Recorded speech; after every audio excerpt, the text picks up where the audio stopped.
ఇటు అసలు నిజంగా ఇది మనం జీర్ణించుకోలేని విషయం. ఇటు ఒక్కగానొక్క కొడుకు, ఒక్కగానొక్క కూతురు అని కూడా చెప్తూ ఉన్నారు కుటుంబ సభ్యులు. ఒకసారి చూడొచ్చు ఆ తల్లి అసలు ఏ విధంగా రోధిస్తుందో. ఒక్కగానొక్క కొడుకు ఈరోజు ఈ విధంగా అకస్మాత్తుగా చనిపోతారు అని చెప్పి అనుకోలేదు.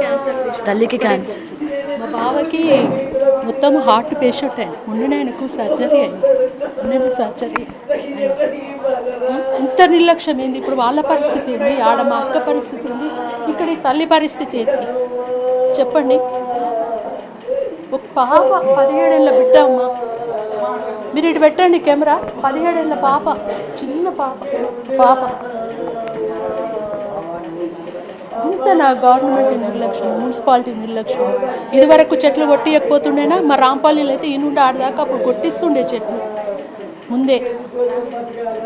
చూడు తండ్రి ఇప్పుడు కొడుకు పోయి ఒక్కడే కొడుకురా, ఒక్కడే బిడ్డ, ఒక్కతే బిడ్డ, కొడుకు లేరు, మన్మళ్ళు మన ఒక్కడే కొడుకు, ఒక్కతే మన్మరాలు, ఇద్దరు చనిపోయింది. ఆమె క్యాన్సర్ పేషెంట్ మా అక్క, మా బావ హార్ట్ పేషెంట్. ఇప్పుడు ఆమె బతుకు ఎంత ఆగమని చూడండి. భర్తను కోల్పోయింది, ఇటు బిడ్డను కోల్పోయింది. చెప్పండి.